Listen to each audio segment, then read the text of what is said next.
Oke. Oke, selamat sore kawan-kawan. Selamat datang di tutorial Pangancom bersama kawan Ian. Yeay. Sebelum kita mulai, Yeay. mari kita berdoa dulu. Menurut kepercayaan agama masing-masing, berdoa dimulai.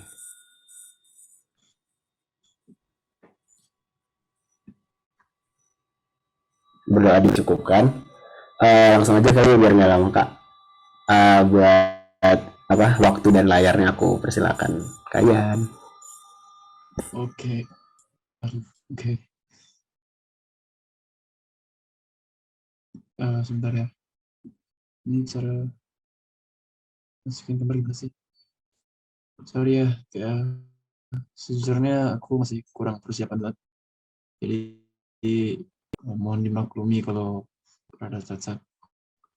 Ini adalah soal kuis ya. Semoga bisa bisa gue kerjain ya. Jadi kuis kuis soal kuis ya. Yang A itu berarti bikin dread orang kan ya. Nah, ini kita punya gadgetnya itu eh, pangkat 3Z kurang satu kurang 3Z ini udah jelas ini apa ya analitik ya. Kalau di bawahnya juga Z kuadrat, ini Z tidak sama dengan 0. Ya, deret lorangnya berarti ya kita tinggal pecah si terma pangkat 3Z jadi deret Taylornya, terus dikurang satu kurang 3Z, terus ntar pangkat dari masing-masing term Z di dalam polinom Taylor-nya kita bagi Z kuadrat gitu ya. Ya, ini dari pangkatnya berarti, sorry gue lupa kayak cara rapinya, tapi ya dia bakal jadi eh, gimana sih? P Z mungkin ya sama dengan. Jadi pertama ya ini kan dia sebenarnya bakal jadi itu kan, bakal jadi sorry.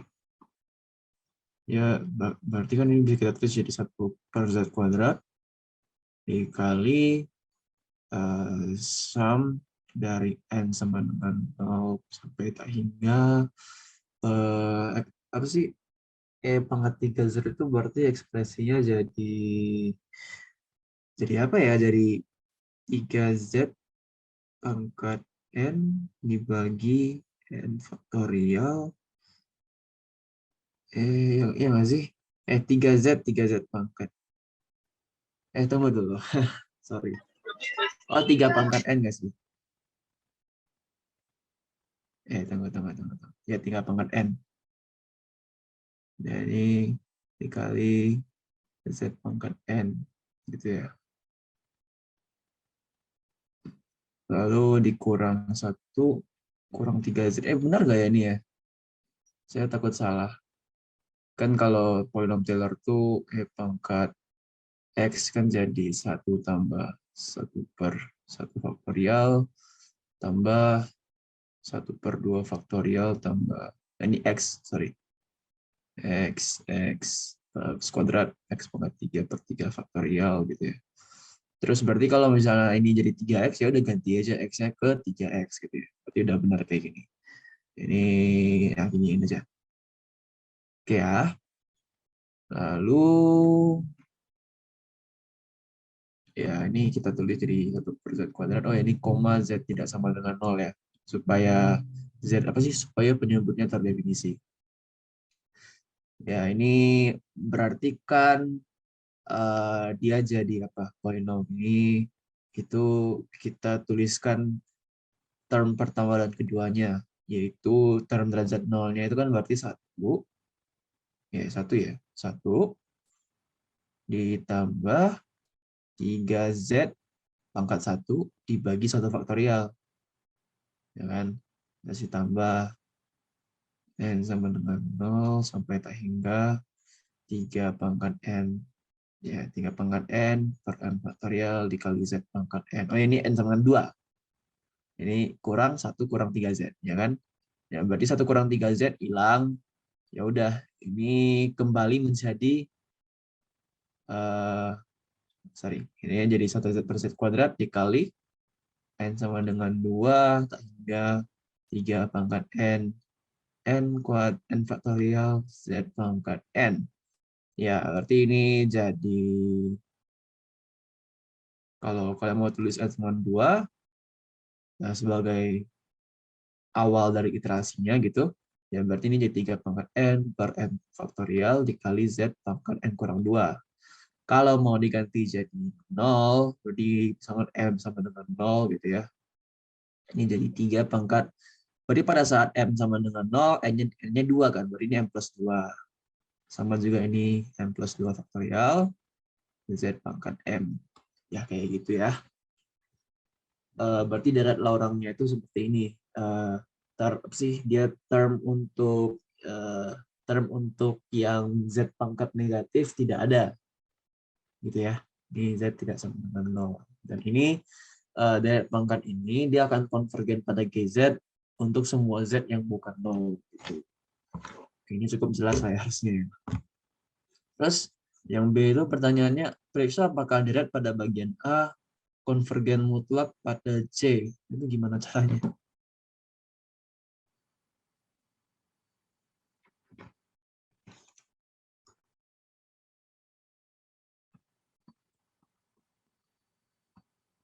Periksa apakah ya ini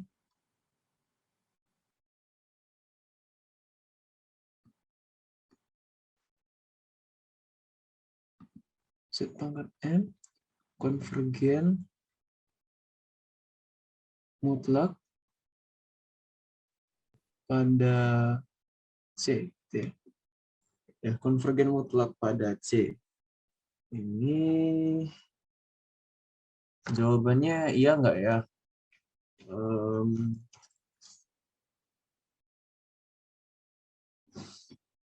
Bagaimana cara kita memastikan ini? Konvergen mutlak. Konvergen mutlak itu artinya apa ya? Memalukan. Konvergen mutlak itu berarti ingin diperiksa bahwa IDP bahwa sigma dari ini ya, mutlak dari 3M plus 2 M plus 2 kuadrat Z pangkat M konvergen mutlak pada C, gitu ya. Ini benar gak ya? Kalau salah tolong koreksi saya. Atau aku terserah.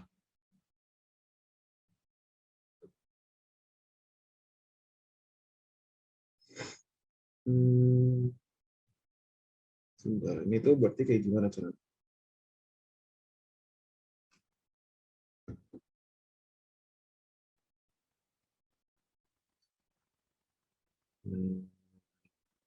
Bentar ya, kita lihat dulu.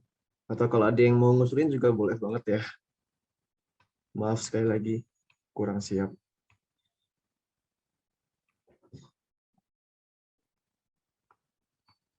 Residu deret.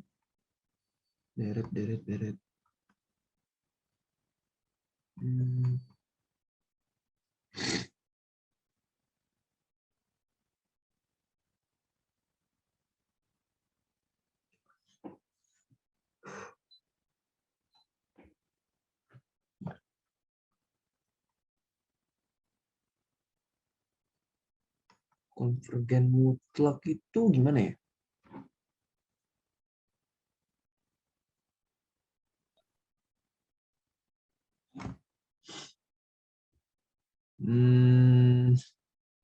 Maaf ya, sebentar. Saya lihat-lihat dulu.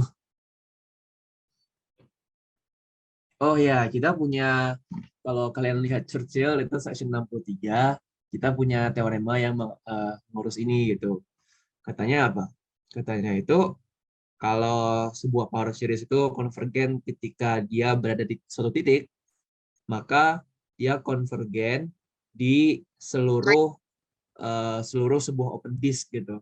Yang seluruh open disk yang seluruh open disk yang terbentuk, yang radiusnya itu adalah jarak dari titik nol kita, titik residu kita ke titik itu gitu. Bayang nggak? Jadi kan gini, aku tulis ya teorema ini ya. Ini pakai pulpen warna apa hijau kali.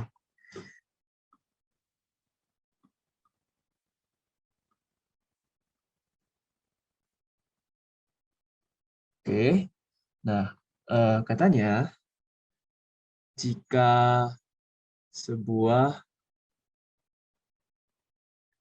deret pangkat konvergen di suatu di misal deret pangkatnya itu adalah ini n sama dengan 0 sampai tak hingga a pangkat n z kurang z0 pangkat n seperti itu. Ini konvergen di z1 yang tidak sama dengan z0, maka deret ini konvergen mutlak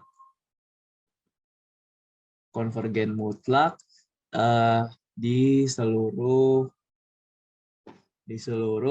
open disk. Open disk tahu ya apa ya? Open disk yang z kurang z0 lebih kecil dari suatu r, di mana r itu jarak dari z1 ke z0 gitu. Jadi kalau kita gambarkan, misalkan ini tuh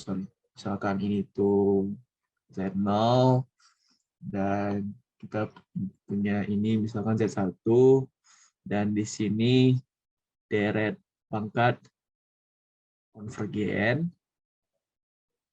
Akibatnya itu sebentar cari warna baru. Oke, akibatnya ya ini sorry like akibatnya konvergen mutlak si deretnya di open disk z kurang z0 kecil dari z1 kurang z0. Semoga bisa diikuti ya. Jadi ini buktinya kayak gimana ya? Buktinya itu bisa dibaca ya. Karena saya nutor, mungkin saya tidak akan menghabiskan waktu untuk membahas buktinya. Karena juga sudah lupa. Tapi kayaknya sedikit muli. Oke, jadi seperti itu. Nah, kita kan punya deret Laurent ya. Deret Laurent kita ini dipastikan akan konvergen ke GZ untuk semua titik yang bukan titik Z sama dengan 0. Gitu kan. Akibatnya apa? Akibatnya berarti gimana sih? Ya kalau kita membayangkan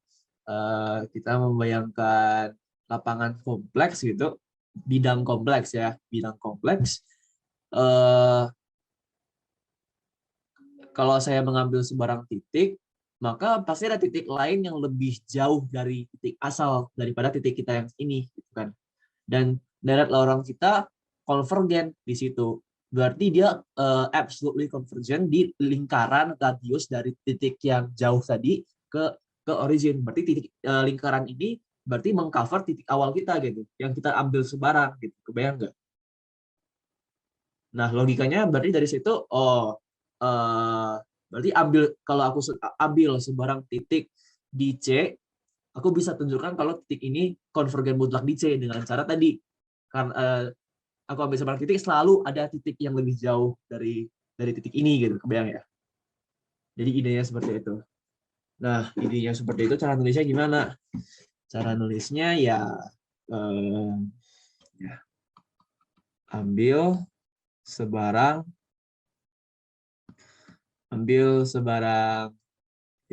Z elemen C. Jadi kita mau membuktikan bahwa deret ini ya, itu konvergen mutlak konvergen mutlak. Nah, amati sebab C itu kan tidak terbatas ya, dia unbounded, berarti ya tadi idenya itu kita selalu bisa ambil titik yang lebih jauh dari nol daripada titik kita yang sekarang gitu. Jadi, sebab C tidak terbatas,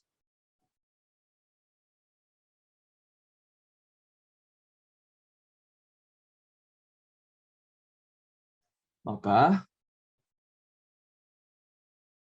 kita bisa mengambil, bukan bisa mengambil ya, maka ada Z1 misalkan di kompleks sehingga jarak dari Z1 itu lebih dari Z0. Amati, kalau misalnya seperti ini Z yang kita ambil awal itu dia Z-nya itu bukan 0 ya. Kita mengambil sebarang Z yang bukan 0.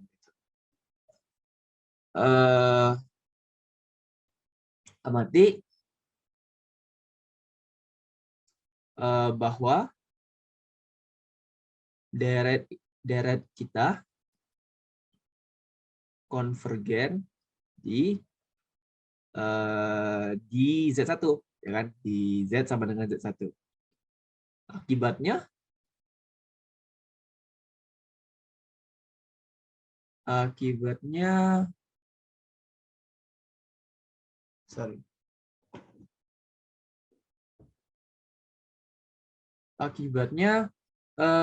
ya tadi akibatnya aku tarik nafas dulu.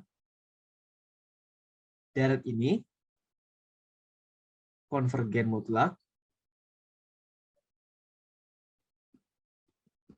di seluruh open disk,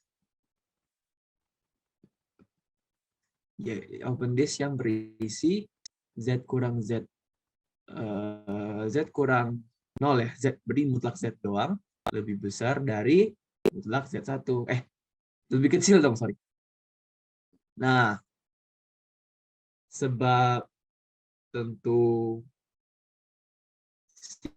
titik Z yang kita ambil seberang tadi itu berada di dalam open disk ini,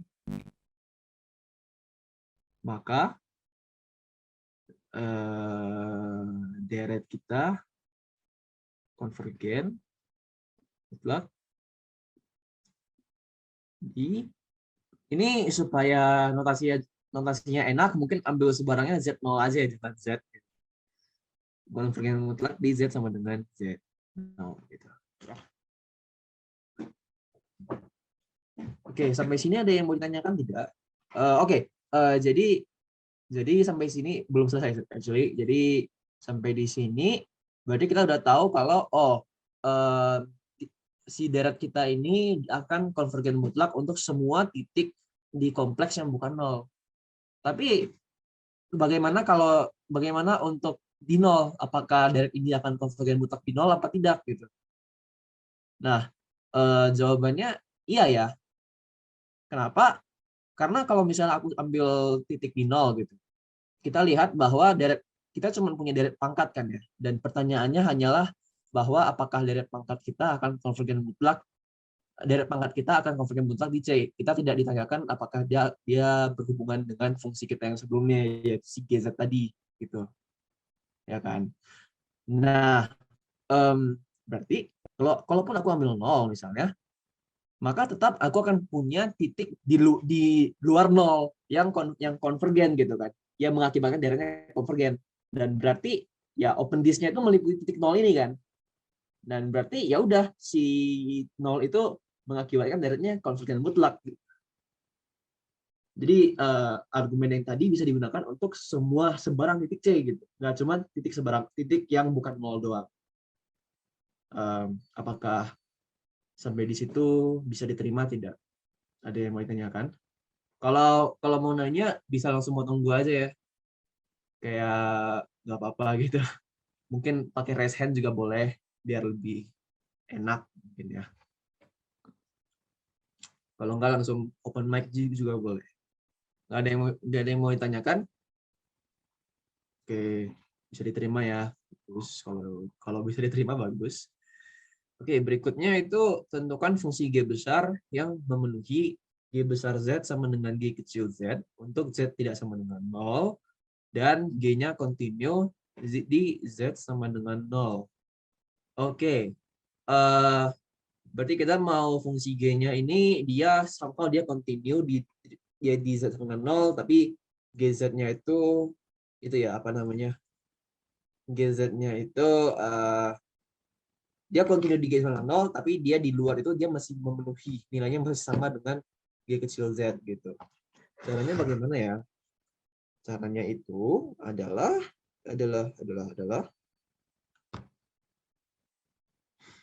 mari kita ini sepertinya ada berhubungan dengan fakta bahwa setiap power series itu akan mewakili sebuah fungsi secara unik gitu, singkat gue ya. Berarti fungsi ini dia mewakili power series apa? Aku juga nggak tahu.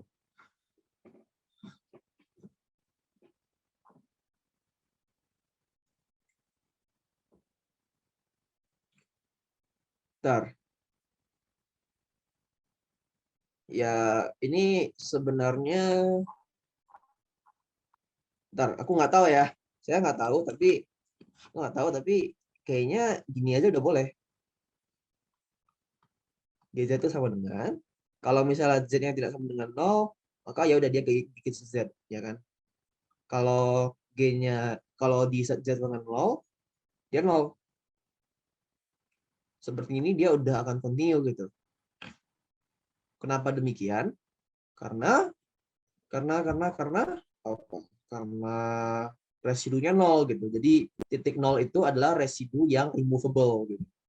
Bayang nggak? Itu kayaknya gitu nggak sih? Ya teman-teman mungkin yang udah lulus pengankom dan nyusup di sini ada tanggapan nggak? Yang mana? Lagi ngoreksi. Oh, lagi koreksi ya. Yang C.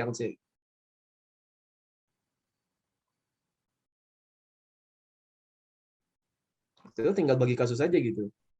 Itu ngingetin gue sama apa, yang continuation. Kejauhan kayaknya sih. Kejauhan ya. Kejauhan kayaknya. Ya, soalnya gue ingat kalau kayak gitu bisa pakai continuation, cuma nggak tahu dibahas apa enggak. Kalau gini doang mungkin legal define begini, kayak lu manfaatin loophole dari soal. Tapi kalau mau yang propernya kayaknya baca bab continuation deh. Lupa. Coba lihat dulu. Emang nggak dibahas di kelas. Pada ini nggak ngebahas. Nggak bahas ya. Limitin aja nggak sih di nol berapa? Tunjukin limitnya di situ. Kalau limit sama dengan nilai fungsi kan ya udah continue di situ. Yes, tapi pengankom itu biasa nggak perlu sampai segitu. Kayak there is something that we can use harusnya. Coba gue residu deh. Selalu ada magic di pengankom. Yap, selalu ada. Dan ini harusnya magic itu residu gitu. Ya, stop using your brain. Udah pakai magic aja. Benar. Jadi ingat guys, ini mungkin dari semua yang kita bahas ini yang paling penting. Pengankom itu semuanya pakai teorema aja. Jangan mikir. Sort of.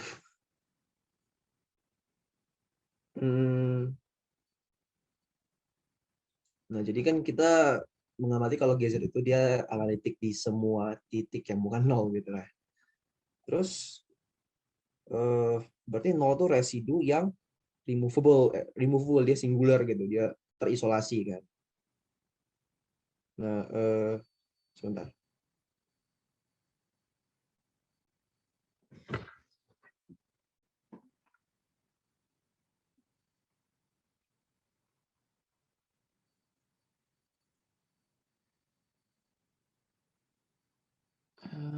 Ya, jadi jangan ini hapus dulu.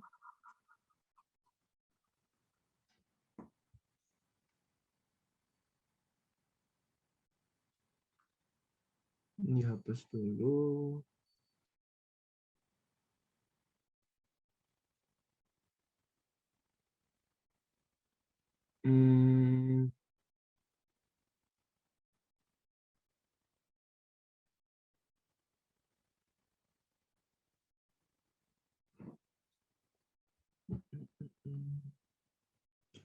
Residu. Wan tadi dapatnya apa ininya? Titiknya removable. Titiknya removable harusnya kan? Iya, removable. Lihat example 1, section 79. Lu pakai buku edisi tahun lalu ya? Itu namanya apa Edisi ya? 8 ya? Sebabnya apa namanya ya? Example yang setelah Residual section falls ya? yang judulnya The Three Types of Isolated Singular Points. Oke, Setelah itu kan ada section example, lihat example 1. Oke. Oke, kita punya fungsi seperti itu. Lalu ini seperti itu dan itu.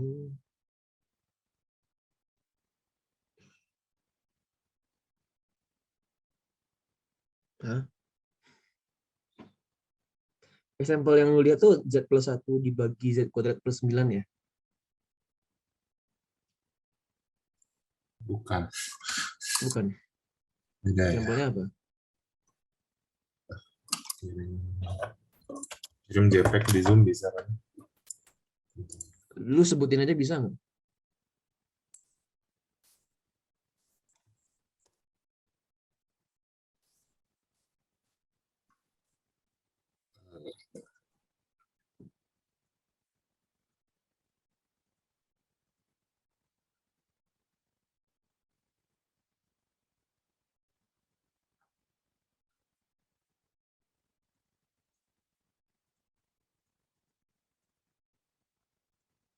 Oh, yang itu. Oke. Itu bukan example 1, tapi ada yang mirip sih. Oke, residu seperti itu. Hmm.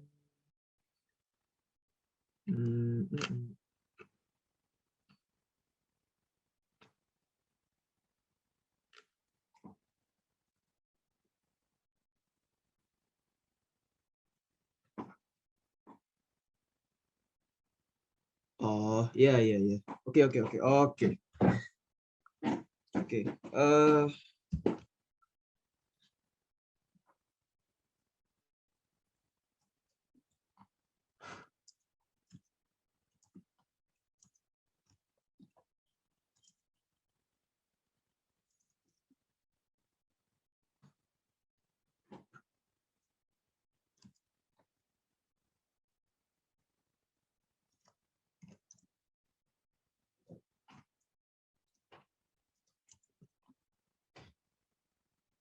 Sebentar.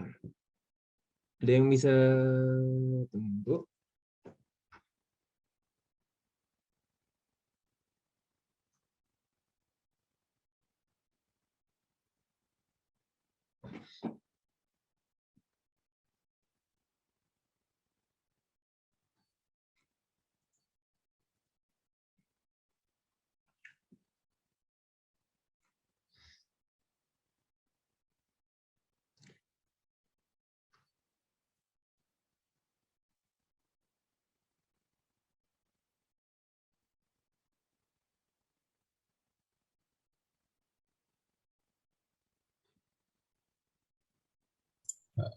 Kita kan udah punya deret pangkat yang ini ya, yang konvergen ke f kecil z untuk semua z kecuali di 0 kan. Iya, benar. Ah, Nah, berarti si titik 0 itu singular point yang removable gitu kan ya. Karena principal part-nya dia 0 gitu. Oke. Jadi kita kan punya ya punya deret pangkat itu akibatnya apa? Dia pasti entire nggak? Analitik nggak sih dia harus dengan? Bentar. Perlu coba ngecek tulis juga. dulu ya. Ini kan 3 pangkat M plus 2 dibagi M plus 2 kuadrat. Z pangkat M.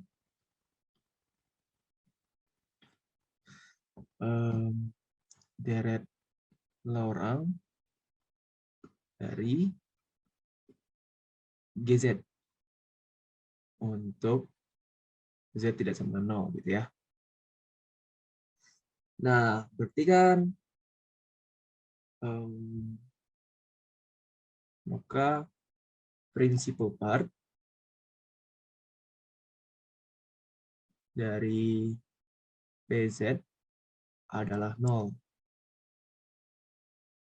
Jadi, titik Z sama dengan 0 adalah singularity, titik singular yang removable. Titik residu yang terhapuskan gitu. Singular, removable singular point.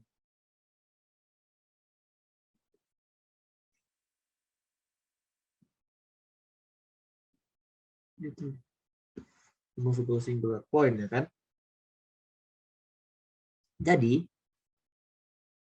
kalau kita pilih P0, kita pilih fungsi yang berbentuk GZ itu sama dengan GZ kecil ketika Z-nya bukan di 0 dan 0 ketika Z sama dengan 0, maka G akan menjadi entire, fungsi entire, sehingga ya tentu secara trivial ya continue di titik Z sama dengan 0. Nah, seperti itu. Mungkin tunjukin P0 sama dengan 0 aja sih sebenarnya. P0 sama dengan 0 Yang udah penting obvious, itunya. ya itu tuh obvious nggak sih?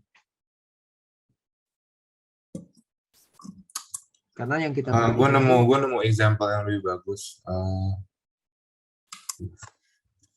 Buka edisi 8 juga deh. Gimana? Nggak apa-apa, santai. Kecil edisi 8.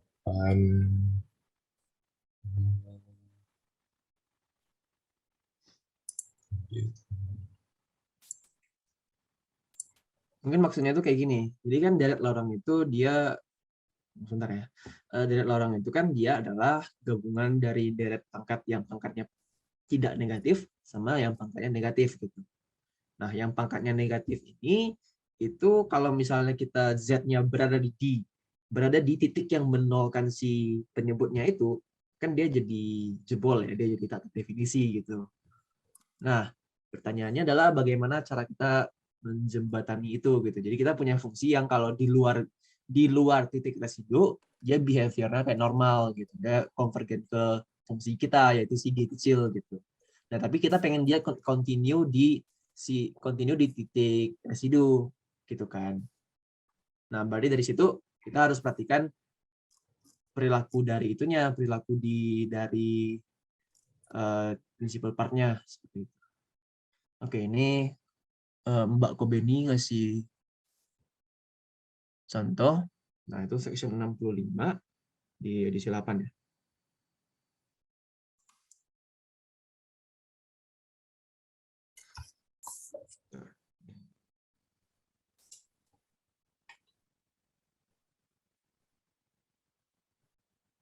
Contoh 1 ya.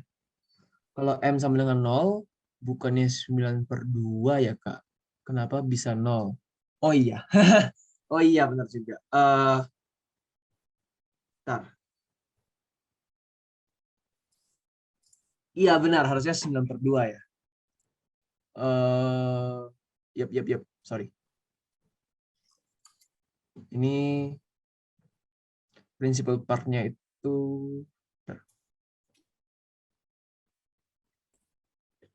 Principal part itu definisinya apa? Coba lihat lagi. Coba lihat contoh yang dikasih dulu.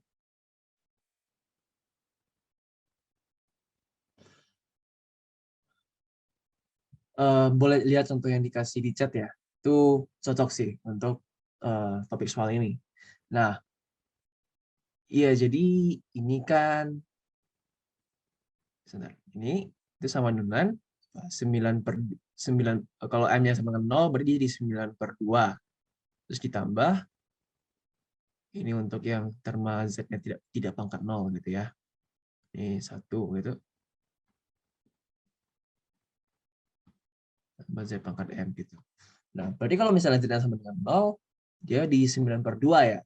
Nah, berarti kita bisa pilih ini sebagai value-nya di 0 gitu.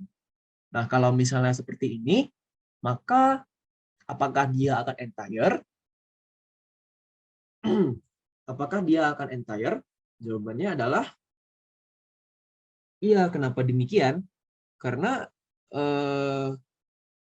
kalau kita lihat apa ya, kayak GZ itu kan dia kalau misalnya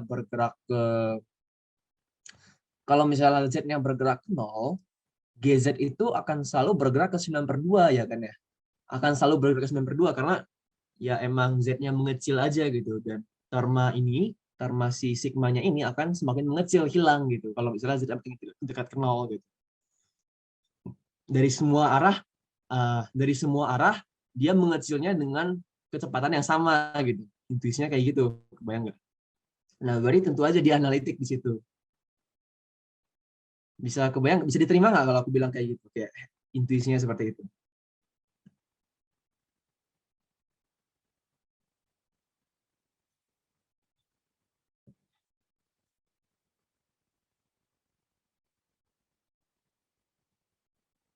Nah, kalau misalnya mau dihitung, ya lihat aja. G aksen 0 itu sama dengan apa? G aksen 0 itu ya sama dengan limit Z menuju 0 dari GZ kurang G0, itu 9/2 ini ya, dibagi Z gitu. Nah, berarti ini sama dengan apa? Limit dari Z menuju 0 dari sigma M sama dengan 1, dan ini seperti ini per ini ya. Lalu ini Z pangkat M dibagi Z. Nah, ini akan menjadi Z menuju 0 dari M sama dengan, ini Z-nya jadi Z sama dengan 0 ya. Apa sih? Pangkat terkecil dari komponen dalam sigmanya itu jadi 0. Berarti ini jadi sini gitu, jadi M sama 0, terus ini 3-nya kita lebarin aja jadi M plus 3 ya. Karena sekarang pada saat M sama dengan 0, M plus 3 pangkat dari 3-nya itu adalah 3 juga gitu. Sini dibagi M plus 3 faktorial gitu. Nah, ini berarti sama dengan, ini berarti bisa dihitung kan ya. Berarti ini adalah sama dengan 3 pangkat 0 plus 3 dibagi 3 faktorial gitu. Karena sisanya habis. Ada, berarti kesimpulannya limitnya ada gitu. Bisa ya? Dan berarti ini ya limitnya itu berarti 27/6 ya. Ya, kesimpulannya itu limitnya ada gitu. Selalu ada gitu. Nah, dari situ bisa kita simpulkan bahwa oh, berarti emang turunannya ada di 0. Dia ya secara trivial juga karena turunannya ada, ya udah dia continue di 0 gitu. Tapi ya karena kita kan pengennya continue doang. Kalau continue doang nggak usah mikir sampai sejauh itu gitu. Kalau continue doang ya kita lihat aja bahwa ini kalau misalnya Z-nya menuju 0, Z-nya menuju 0, limitnya apa? Limitnya 9/2 gitu. Ya udah pakai limitnya aja itu. Yang ada itu gitu. Oke, bisa diterima nggak? Ada yang mau ditanyakan lagi atau ada yang mau disampaikan lagi?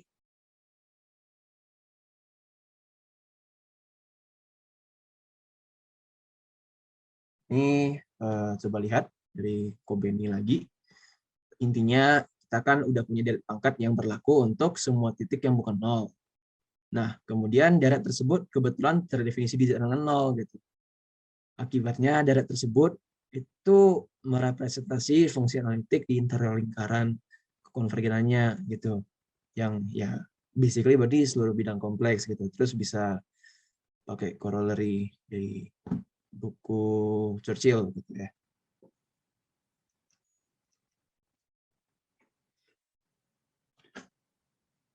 Corollary itu adalah corollary yang mana? Oh iya, corollary-nya itu mengatakan bahwa si power series ini akan analitik di seluruh titik yang berada di dalam lingkaran konvensionalnya. Yang mana dalam kasus ini tuh berarti seluruh ruang kompleks gitu, itu lingkaran konvensionalnya. Oke, ya, basically kayak gitu sih ya. Ada yang mau tanyakan nggak? Selain yang tadi, apakah bisa diterima? Bisa? Oke. Kalau mau nanya lagi nanti boleh ya. Oke, habis ini sebenarnya udah nggak ada soal yang diminta dibahas lagi. Ada yang mau request soal nggak di sini?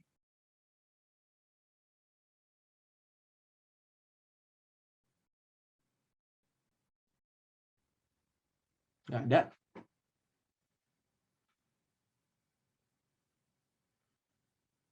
Nggak ada ya? Kalau ada, ntar paling lewat Zoom aja ya. Harusnya bisa nggak sih lewat Zoom?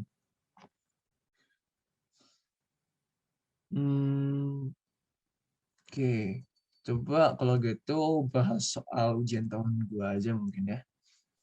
Masih ada nggak ya? Udah pada nyoba soal ujian belum? Ntar. Kok sip di sini.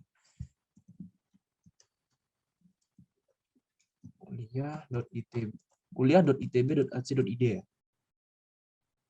Atau apa sih? Saya lupa. Apa nggak lihat sawah aja? Sao ada ya?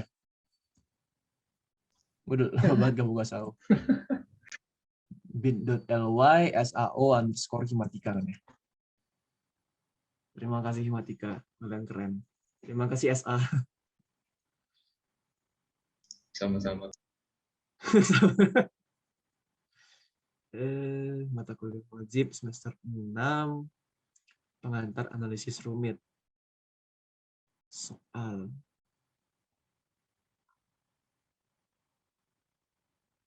Soal ujian kemarin yang nomor terakhir menarik ya. Yoi.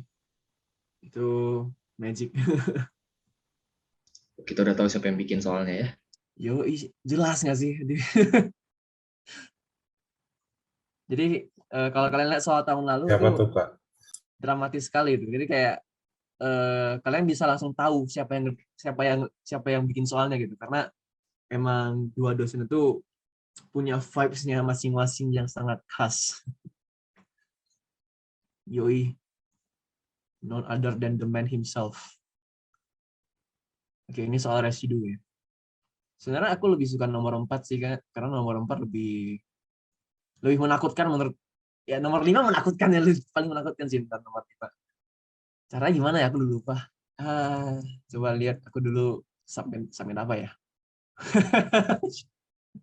Aduh, kayak harusnya masih ada di SAO nggak sih submission gue? Submission apa? Apa yang gue kumpulin gitu.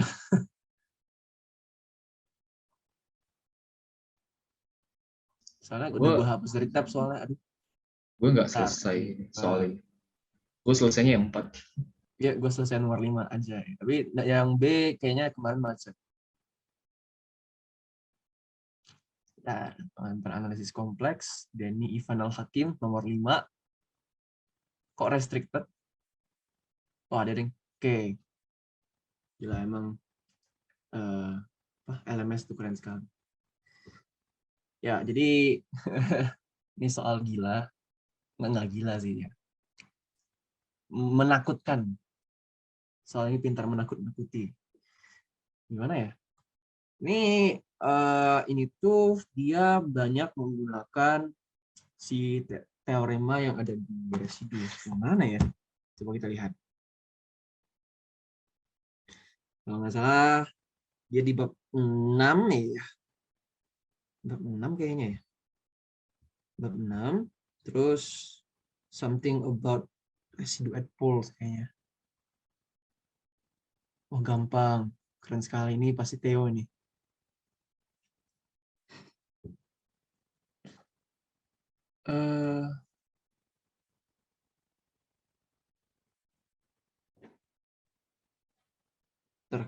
Oh itu Lawrence.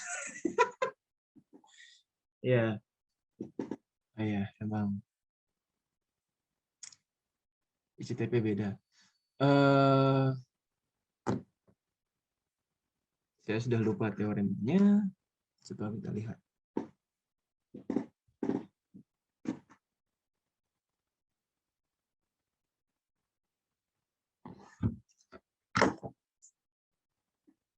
Mantap, saya jatuh.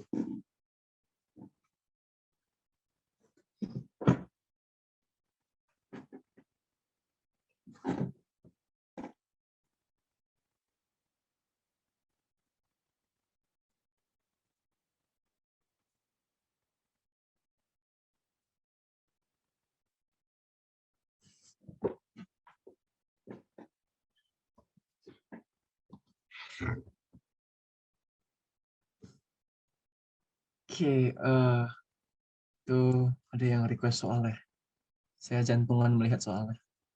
Padahal belum melihat, udah jantungan duluan. Hah?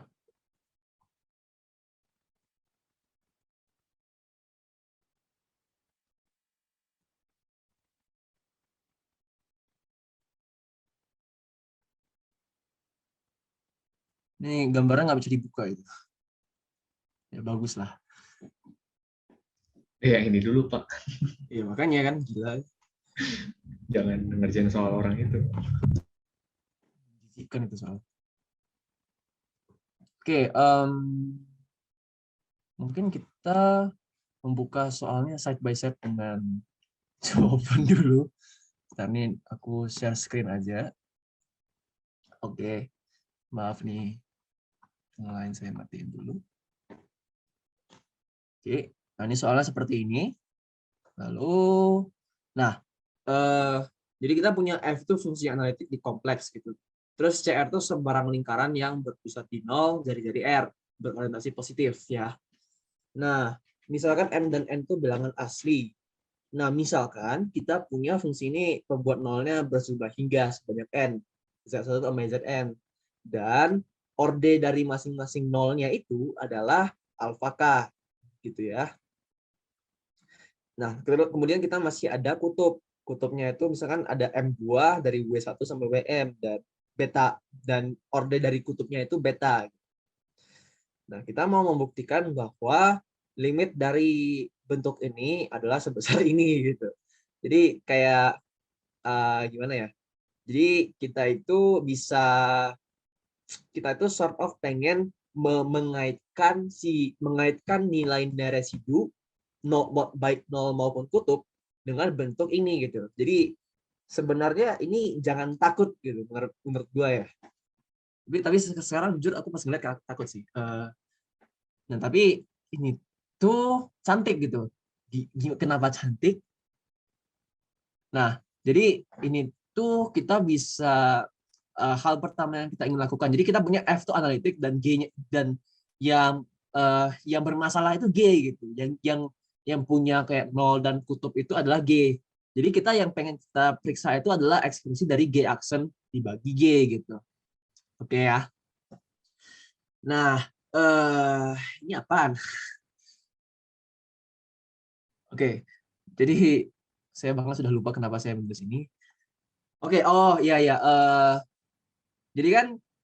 Jadi kita punya sebuah teorema yang mengatakan di sekitar sebuah nol,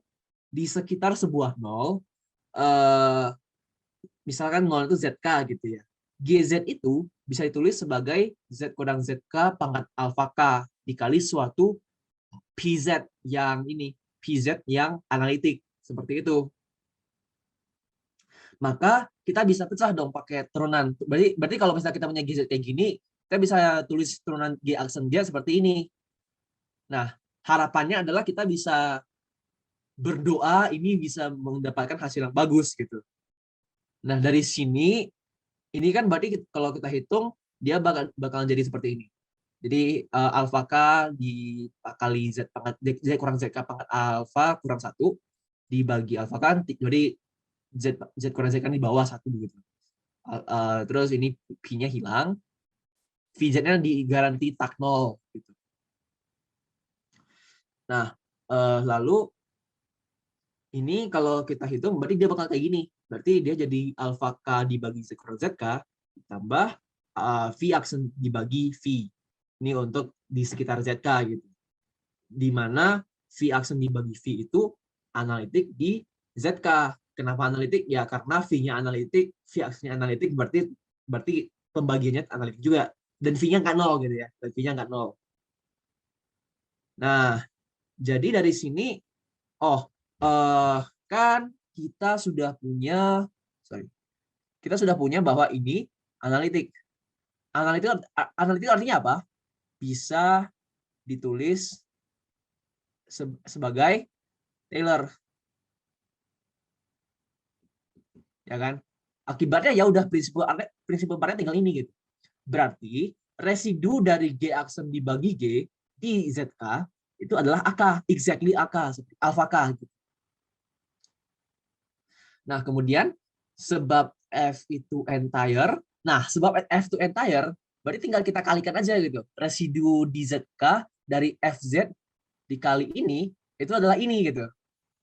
Nah, berarti kita udah setengah jalan. Berarti kita udah dapat bahwa soalnya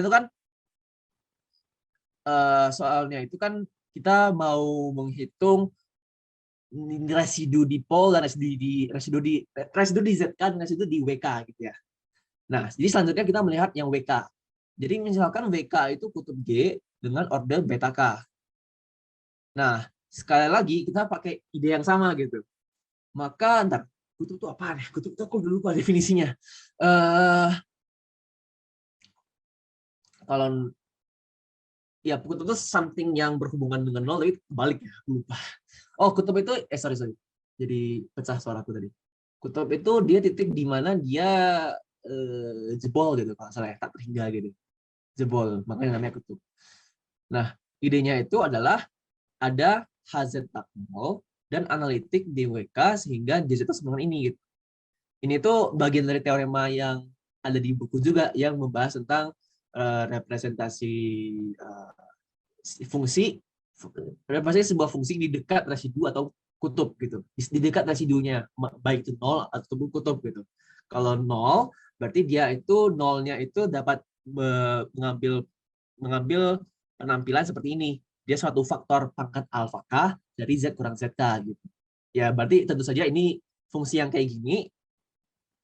Maaf ya, ini aku jadi banyak lingkaran-lingkaran gitu. Nah, ini berarti dia akan 0 di ZK gitu kan. Dan kalau fungsi yang di sini, yang GZ ini, yang HZ dibagi ini dia akan membentuk kutub di WK gitu. Dia kan jebol di WK gitu. Oke, ya udah, cara yang sama sekali lagi. Berarti G aksen Z itu bentuknya seperti ini. Lalu kita proses lagi, G aksen dibagi G itu akan berbentuk seperti ini. Nah, sekali lagi kita punya H aksen, baik H aksen maupun H itu analitik. Berarti ini Taylor series-nya. Ini principal part-nya.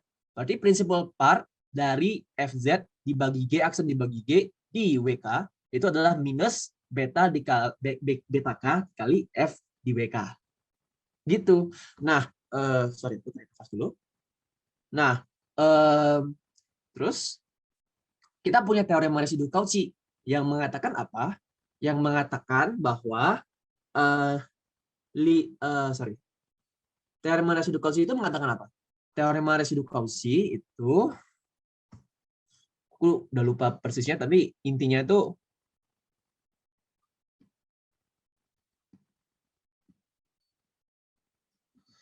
teorema residu Cauchy itu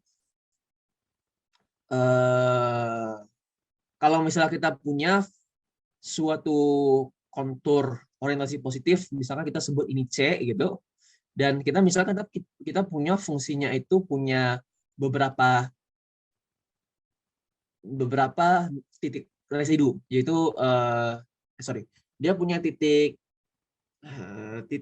0 maupun titik itu pol gitu, kutub di dalam lingkarannya gitu ya. Misalkan kutub, misalkan Z itu 0 dan W itu kutub gitu, dia itu kan mengatakan bahwa 1/2VI dari integral sepanjang kontur C dari FZ dibagi dari FZ DZ. Rasanya gitu ya. Sorry.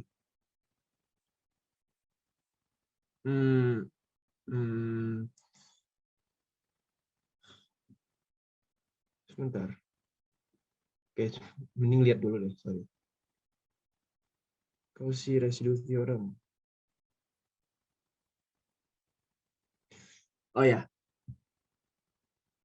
Jadi integral dari si fungsi ini di kontur ini itu adalah sebesar 2VI dikali apa? Dikali jumlah sama N dari residu di Z sama dengan ZI gitu ya. Dari FZ. Nah, berarti kita mempunyai bahwa di fungsi di fungsi FZ G aksen Z dibagi GZ ini itu, atau ya ini berarti ya di fungsi ini kita punya ada M plus N buah titik residu. Dan arti dari limit R menuju hingga itu apa? Berarti lingkarannya besar banget sehingga ya dia akan menampung semua residu gitu. Jadi kayak up to a point nilai residu up to a point lingkarannya akan cukup besar sehingga menampung semua residunya gitu. Berarti limitnya ya bakal merupakan jumlah dari semua residunya gitu. Bayang ya. Jumlah dari semua residu dari fungsi H dikali G aksen dibagi G ini. Dan kita sudah menghitung masing-masing titik residu masing-masing nilai residu di titik 0 dan titik polnya gitu. Sehingga residunya itu adalah residu di nolnya ditambah residu di polnya, yaitu jumlah dari semua alfa K FZK ditambah negatif beta K FWK untuk semua K yang semua pol gitu ya. Nah, berarti hasil akhirnya seperti ini. Waduh. Bingung nggak? Apakah bisa diikuti alurnya? Berarti di sini itu kita mau menghitung residu dari G aksen dibagi G dulu untuk masing-masing titik 0 dan titik polnya gitu, seperti itu. Kayak itu bukan merupakan sesuatu yang kita pedulikan. Yang penting itu adalah dia punya Drake Taylor, berarti ini tuh aman gitu. Kebayang nggak? Ini tuh aman gitu. Berarti principal part itu tinggal memeriksa ini. Oh. Bisa diterima nggak? Terus yang ngejamin dia nggak nambah bagian principal part-nya apa tadi? Sorry? Yang ngejamin dia nggak nambah nggak ganggu bagian principal part-nya itu konstanta seperti K-nya keganggu. Karena V aksen dibagi V itu analitik gitu. Kalau analitik kan berarti dia nggak punya term yang per Z kurang ZK pangkat sekian. Ini dia bisa ditulis sebagai Taylor series gitu. Taylor series-nya apa ya nggak tahu, tapi pokoknya Taylor series gitu. Oke. Gitu ya. Mantap. Thank you. Oke.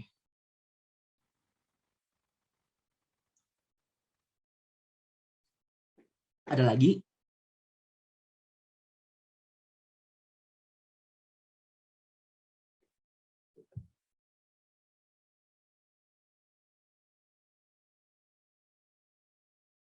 Nggak ada? Oke ya. Mungkin lanjut ke B. Nah, B itu dia sort of follow up dari A tapi terpisah gitu. Jadi misalkan QZ itu polinom berorder J. Hitung limit dari Q aksen dibagi Q, limit R menuju hingga gitu ya. Nah, jadi untuk itu gimana? Itu aku lupa cara hitungnya. Itu nggak punya pol berarti dia nggak punya kutub kan ya? Dia hanya punya 0. Benar ya? Ini kemarin aku salah yang B karena sudah panik.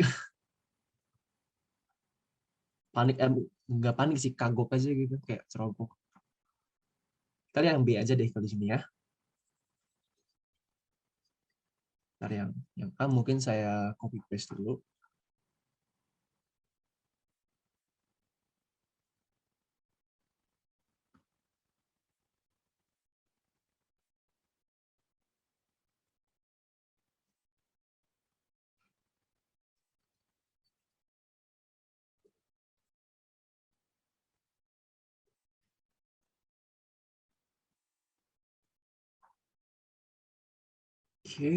lalu ini sampai situ, lalu ini.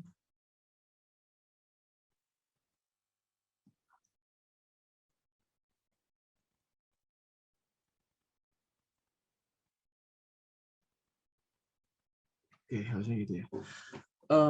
Berikutnya, oke, yang B itu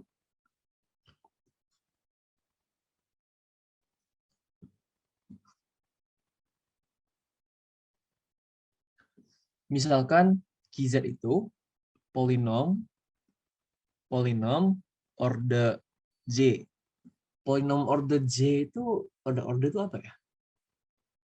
Order itu derajat harusnya sama aja. Ya, jadi hitung limit R menuju hingga dari lingkaran CR Q aksen Z dibagi QZ DZ gitu. Nah, ini kita bisa menggunakan yang tadi aja gitu. Menggunakan fungsi yang tadi. Kan di sini itu berarti G-nya jadi Q gitu. Dan H-nya itu fungsi konstan 1 gitu. Fungsi konstan 1. Berarti ini tuh jadi apa? Berarti kan dia jadi suku banyak berorder J, berarti kan dia punya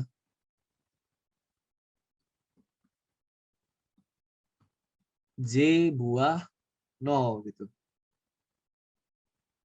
Ya kan? Karena dia berderajat J, maka dia punya gimana?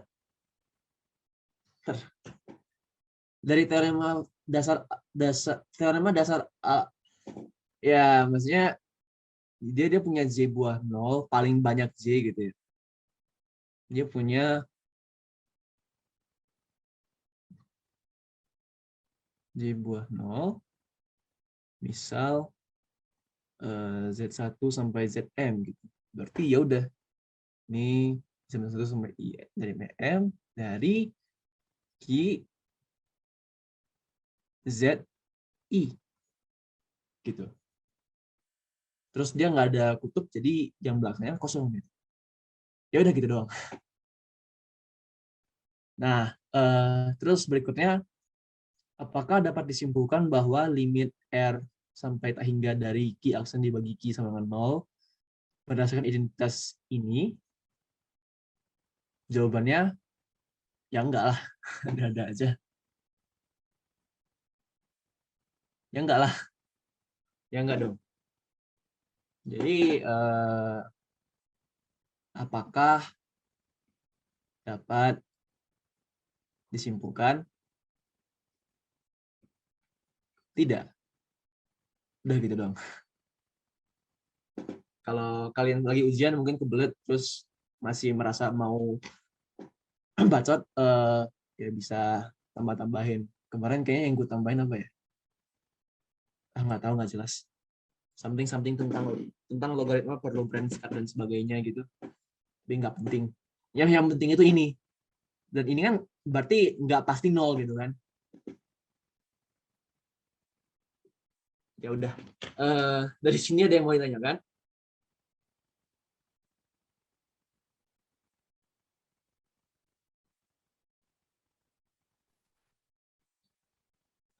Apakah mudah jadi nggak ada yang mau ditanyakan? Sorry, itu agresif. Gimana?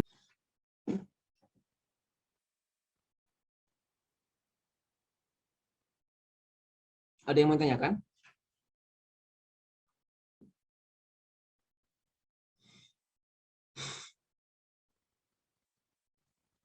Bahas fragment Lindelof nggak soal zaman Alif? Fragment Lindelof, gue aja kagak bisa. Mumpung ada yang jago nih. Wah. Nggak dipersilahkan yang jago. Tuh ada yang bilang soal saya. Waduh. Oh, mana konsumsinya? Ini soalnya nggak bisa dikirim, error. Gambar Anda mungkin gambar Italia, jadi nggak bisa diterima, nggak bisa dibaca. Laptop saya Indonesia.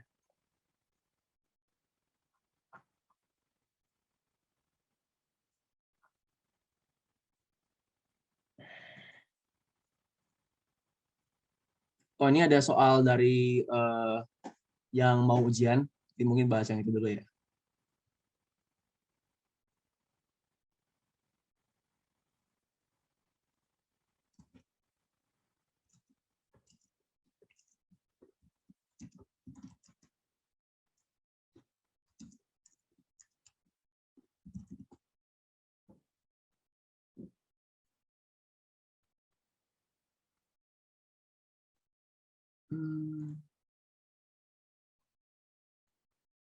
Oke, ini ada soal kuis lagi.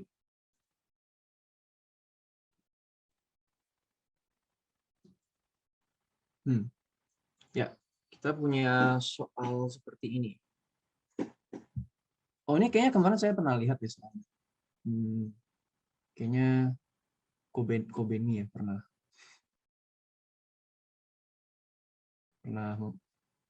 menunjukkan soal ini. Oke, jadi kita punya busur itu berbentuk seperti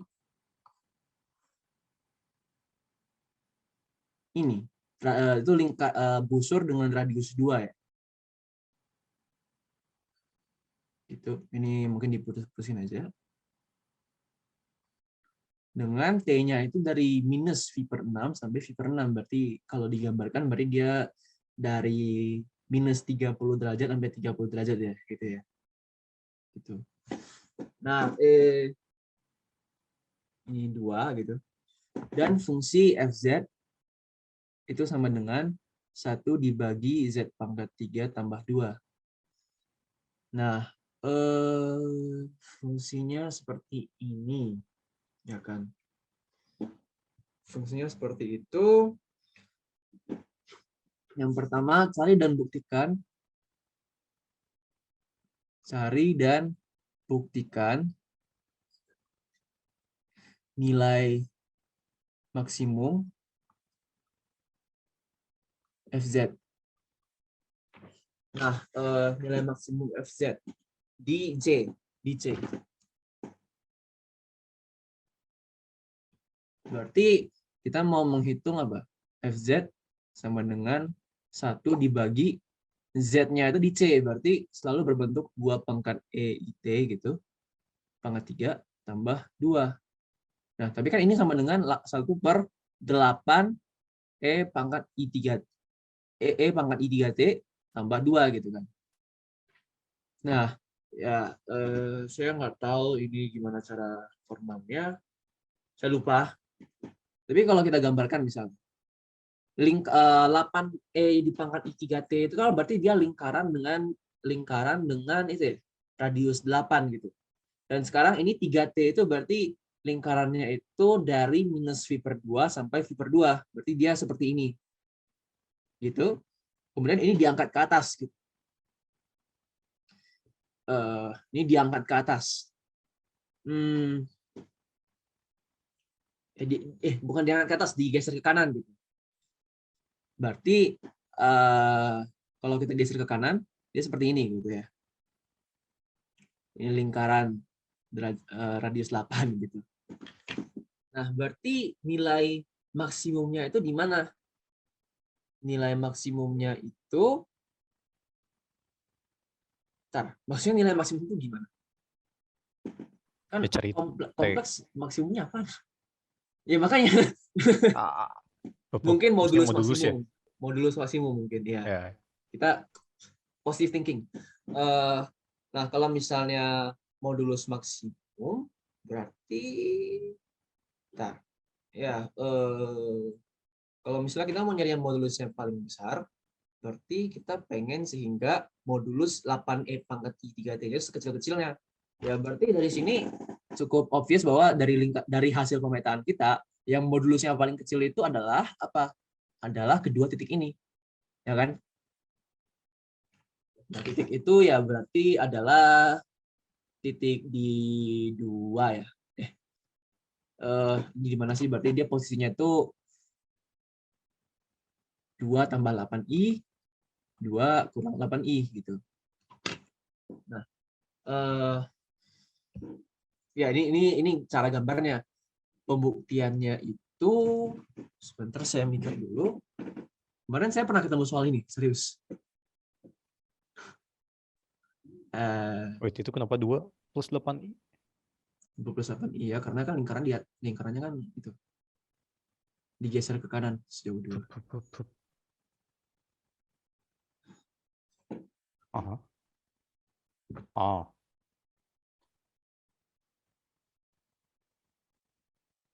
Tunggu.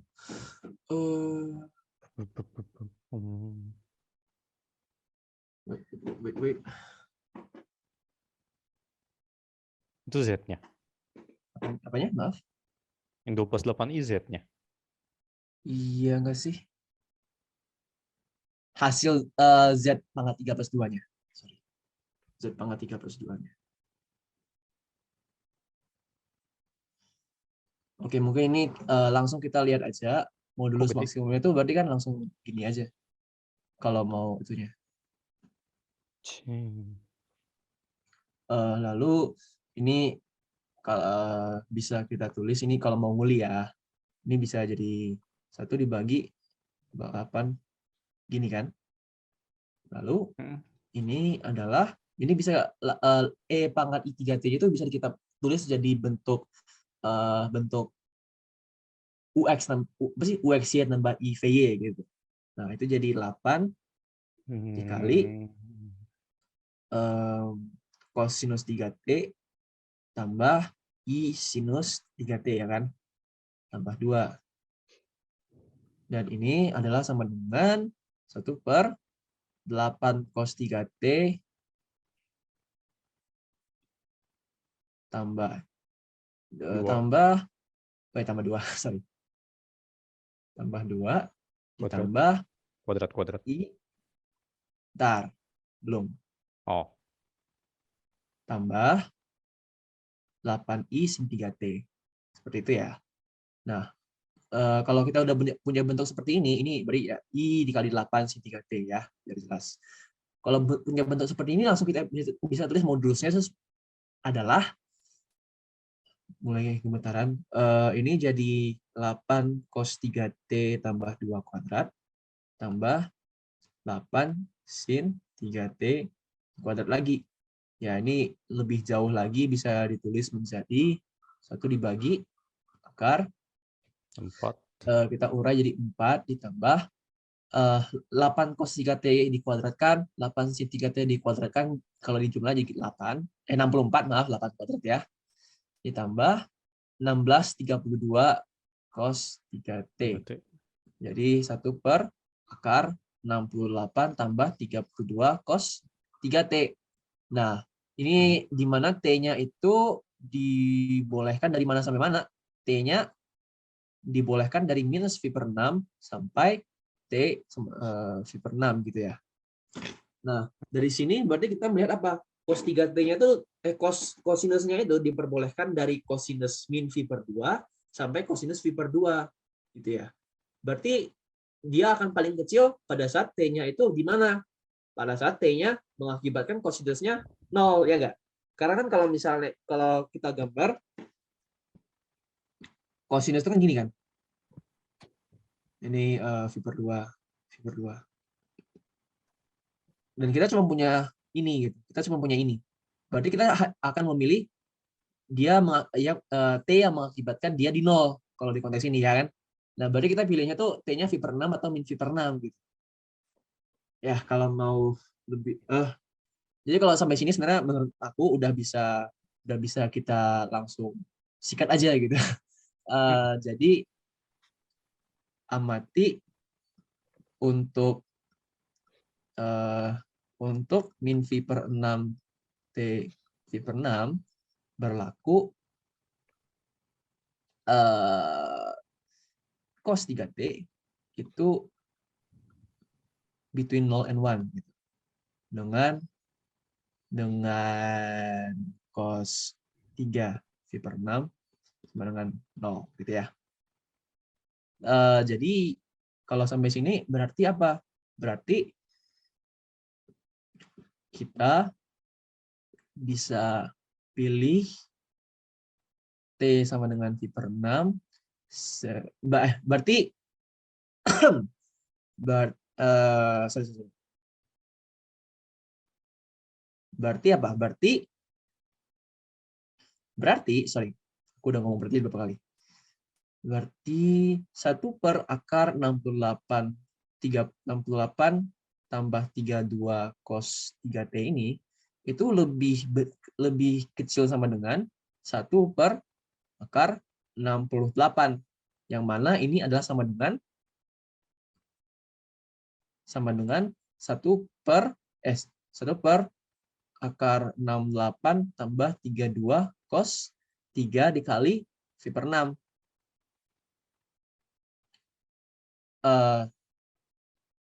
Kebayang nggak? Berarti maksudnya itu batas atasnya ada dan batas atasnya tercapai gitu di dalamnya. Berarti haruslah ya nilai maksimum, berarti nilai di V per 6 itu nilai maksimumnya gitu.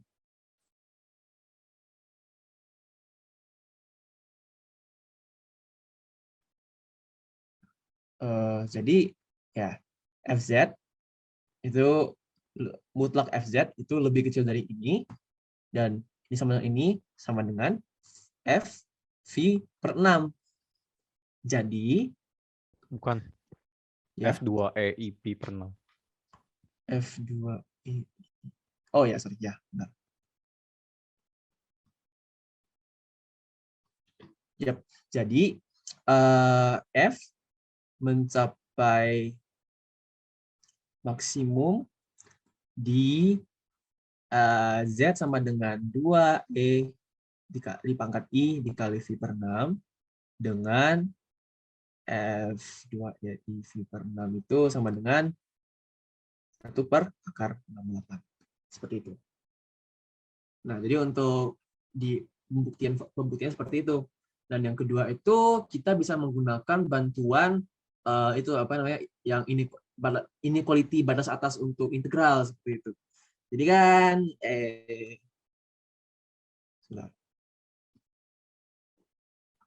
jadi kan kita punya ini gini kan. Ini busur sepanjang berapa ini radiusnya 2, terus ini sudutnya tuh V per 6 span-nya V per 3 ya, berarti busurnya itu sepanjang kok aku jadi nggak bisa jadi sepanjang V per 3 dikali 2 ya, 2 V per 3 radian, 2 V per 3 satuan panjang gitu. Ya udah, jadi integral F ya, F-nya itu which is 1 per Z pangkat 3 plus 2 ini di kontur C itu lebih kecil dari panjang busur dikali batas atas modulus, ya kan? Sorry. Oh, bukan itu, sorry. Ini. Ya. Nah, yang mana ya udah ini sama dengan 2V per 3. Yang ini itu sama dengan 1 per 2 akar 17, akar 68 ya. Ya udah, ini jadi V dibagi 3 akar 17. Kita punya jawaban? Kita punya jawaban persis. Oke, jadi gitu. Ada yang mau berpendapat atau bertanya tentang ini? Cukup jelas?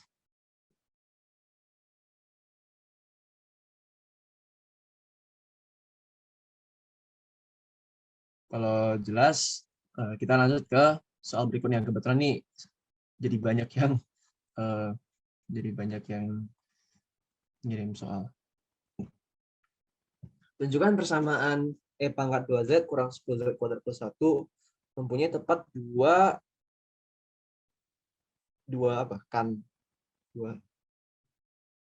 solusi, mungkin dua akar ya. Dua akar pada cakram mutlak Z lebih kecil dari 1. Oke. Gimana ya? Saya juga tidak tahu.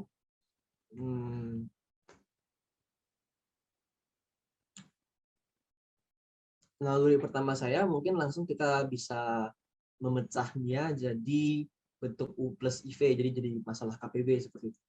Selain itu kita bisa pakai apa lagi? Ini soal topik tentang apa ya, kalau boleh tahu? Ya, buat yang ngirim, ini soal tentang apa ya?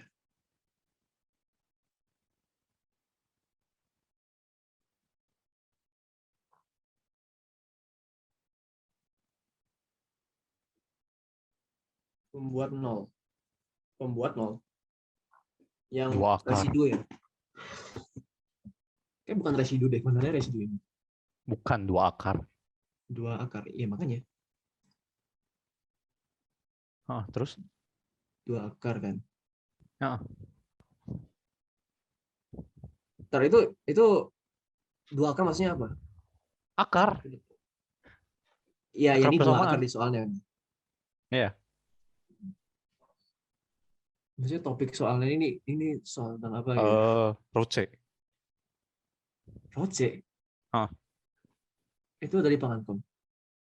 Nggak tahu Pangankom yang sekarang. Gue nggak pernah dengar anjir. Teorema dasar aljabar nggak, karena bukan polinom. Iya benar sekali. Ini soal MACD ya? Soal MACD ya? Ya soal MACD kemarin ada soal kayak gini. Nggak tahu. Nggak tahu Pangankom sekarang belajar Roce nggak? Teman-teman ada yang pernah dengar apa yang disebut tadi? Roce? Tidak ada?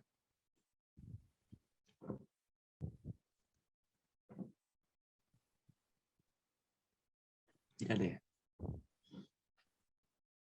Ruse. Ada ya? Teorema Rus.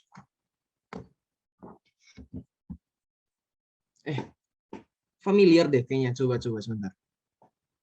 Teorema Ruse itu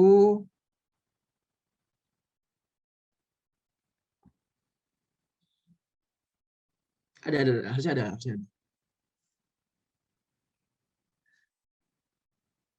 Harusnya ada sebentar. Dekat-dekat Liouville ya kemarin ya.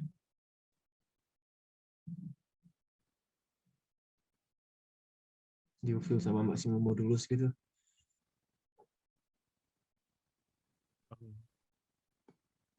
Ya nggak sih?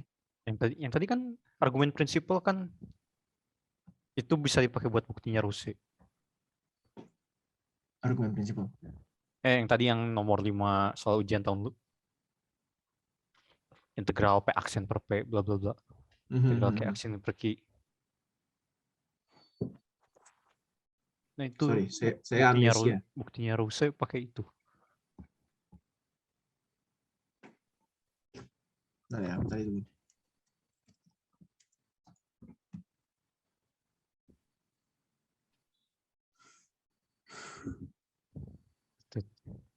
Cek lagi Churchillnya.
Oh, ada ya. Oh iya. section 87 kalau di Churchill itu di applications of residues. Oke, maaf saya sudah luput banget topik pengankom, jadi maaf banyak banget bolong gitu. Oke, jadi teorema Russe ini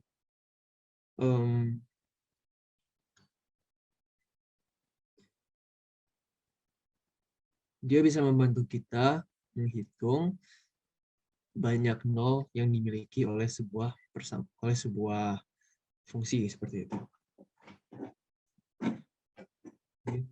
Saya tulis dulu fungsinya. Saya tulis dulu segmen teoremanya. Russe itu misal C adalah lengkungan tutup sederhana. Lalu misal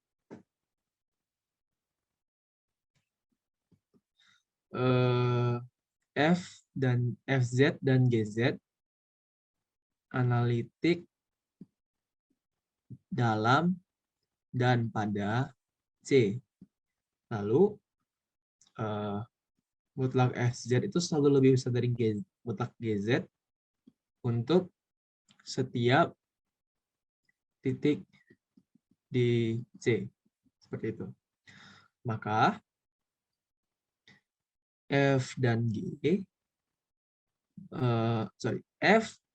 F plus G punya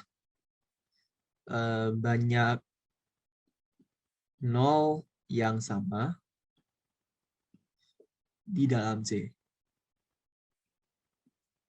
Seperti itu. Nah, jadi kita Jadi di sini kita punya persamaan itu sebuah polinom dijumlah dengan sebuah fungsi eksponensial gitu ya. Jadi kita berharap si fungsi polinom plus eksponen ini mempunyai akar yang sama dengan fungsi polinom gitu kan ya. Kalau misalnya kayak gitu kan berarti langsung tahu kalau fungsi polinom ini akarnya ada 2 gitu. Dan kebetulan kan kita punya apa? Minus 10z kuadrat plus 1 itu bisa kita tulis jadi minus akar 10z plus 1 min akar 10z min 1. Kayak gini ya. Kayak gini kan ya. Nah, kalau gini nanti akar solusinya itu kan plus minus 1 per akar 10. Berarti akar dari polinom kita ini ada 2 dan dua-duanya di dalam cakram ini gitu. Begitu ya. Jadi kalau misalnya kayak gini ya udah kita berharap bahwa ini yang merupakan ini jumlah ini itu mempunyai jumlah itu bisa disimpulkan mempunyai akar yang sama, jumlah akar yang sama itu 2 gitu. Oke. Jadi caranya seperti apa? Caranya berarti kita mau menunjukkan strategi gitu ya. Kita ingin menunjukkan bahwa 10z kuadrat kurang 1 itu selalu lebih besar modulusnya dari E pangkat 2z di cakram. Mutlak modulus z lebih kecil dari 1. Seperti itu. Nah, ini bagaimana caranya? Caranya seperti apa? Mungkin kita kalau mau cepat, kalau kayak mau cepat langsung pecah jadi bentuk X tambah Y-nya aja gitu. Jadinya kalau gitu kan jadi kalkulus ya, jadi kalkulus KPB. Nah, ya kalau misalnya mau kayak gitu, mungkin kita coba aja 10z kuadrat kurang 1 itu sama dengan apa? 10 X tambah Y di kuadrat kurang 1. Dan ini sama dengan 10x kuadrat tambah 10x kuadrat kurang 1. Sekarang kita pecah dia menjadi itu apa namanya? Komponen real dan imajinernya. 10x kuadrat dikurang 10y kuadrat dikurang 1 ditambah 20ixy. Seperti itu. 20ixy. Sedangkan kalau E pangkat 2Z itu dia menjadi E di pangkat 2X tambah 2Y. Dan ini menjadi ya E pangkat 2X aja gitu. Nggak nolong, udah tua. Ini chatnya apaan? Oke. Kalau kayak gini, yang pertama ini kita bisa pecah jadi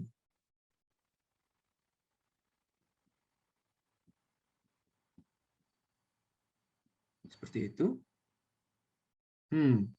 Kok jelek ya?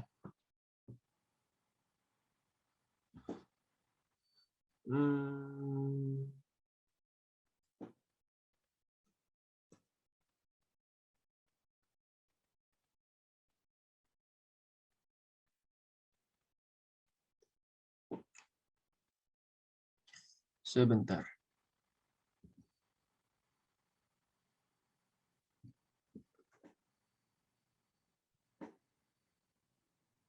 Ini BTW untuk yang lagi ngambil pengantam, kalian sekarang di kelas belajar teorema ini. Oke, kemarin aku nggak sampai sini soalnya.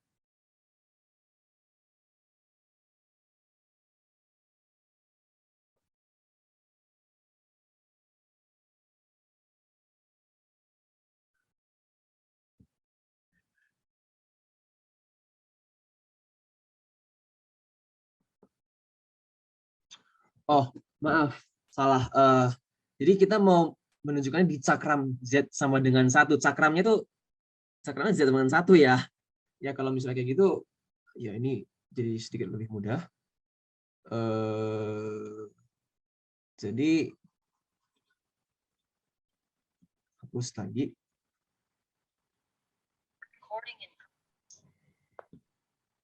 Ini tuh berarti apa? Berarti kan 10Z kuadrat kurang 1 itu lebih besar sama dengan akar 10, mutlak 10Z kuadrat kurang 1, mutlak 1 gitu. Yang mana ini ya sama dengan 10 kurang 1 sama dengan 9. Dan 9 ini akan lebih besar dari E pangkat 2. Ya kan? Karena ya E itu kan lebih kecil dari 3. Kita gunakan fakta, ini rada curang sih, E lebih kecil dari 3 gitu. E pangkat 2, yang mana ini lebih besar sama dengan E pangkat 2Z gitu. Jadi ya udah, berarti kalau kita udah punya ini, maka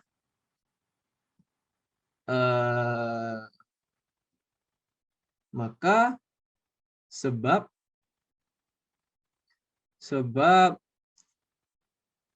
tapi sebenarnya ini kan persamaan kita min 10Z kuadrat plus 1, jadi ini mungkin kita tulis gini aja. Sama aja kan ya hasilnya. Nah, jadi sebab min 10Z kuadrat plus 1 lebih besar dari E pangkat 2Z di seluruh C, maka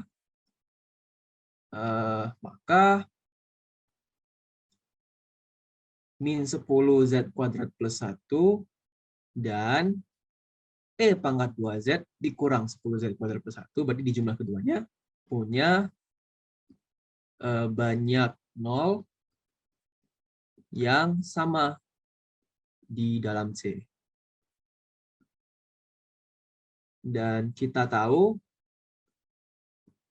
min 10Z kuadrat plus 1 punya 2.0 di C, yaitu plus minus 1/10 akar 10. Ya 1/10.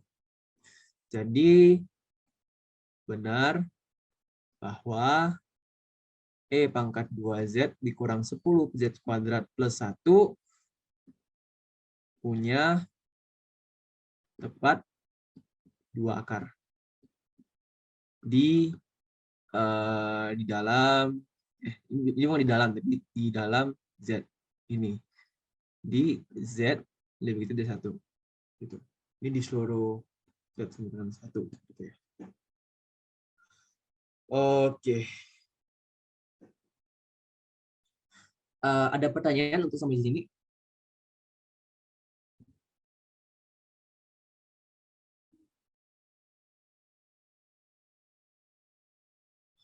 Oke, kalau nggak ada, mau remark. Jadi C itu di sini adalah kayak apa ya? Cakramnya Z mutlak Z semikolon 1 ini. Jadi kalau pada C itu artinya ini tuh pada C. Sedangkan kalau ini tuh dalam C, gitu ya. Jadi itu supaya jelas aja. Oke, mungkin gitu aja deh. Kalau tidak ada pertanyaan, mungkin masih ada soal lain ya yang mau dibahas.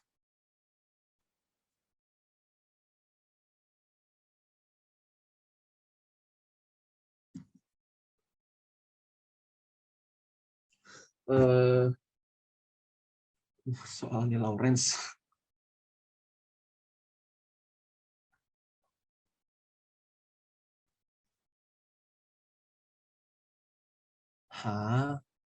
Compute mutlak DZ. Mutlak DZ. Ini apaan? Ini beneran nggak ada lagi nih. Ya, mungkin kita menghabiskan sedikit waktu melihat ini. Ini apaan? Kalau Lawrence, ini apaan nggak? Masih ada nggak orangnya? Kalau nggak ada orangnya skip aja. Udah amat.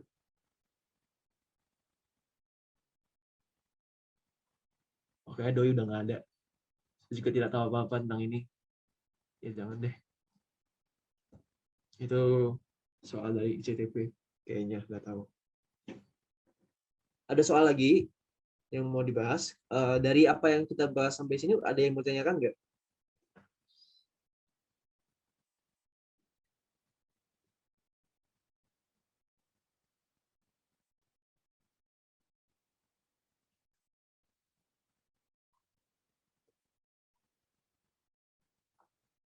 Ada yang mau ditanyakan?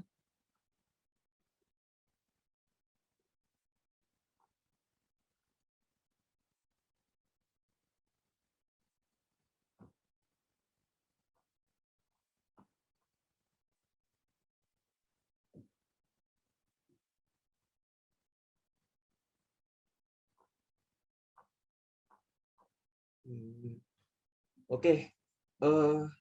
Jika tidak ada, mungkin kita udahin dulu ya kali ya. Gimana guys? Boleh nggak gua akhirin dulu? Boleh Kak, boleh. Ya udah sampai sini aja kali kalau nggak ada yang mau tanya ya. Terima kasih guys sudah datang. Semoga berguna. Ya kayaknya nggak tahu deh. Semangat. Oke deh, jadi, terima kasih ya Kak Ian udah ngasih tutor Pengankom di sore hari ini. Semoga ilmu yang diberikan bermanfaat bagi kita semua. Berarti karena tadi kita mulai dengan doa, maka kita tutup juga dengan membaca doa. Membaca doa bagi agama dan kepercayaan masing-masing, berdoa dimulai.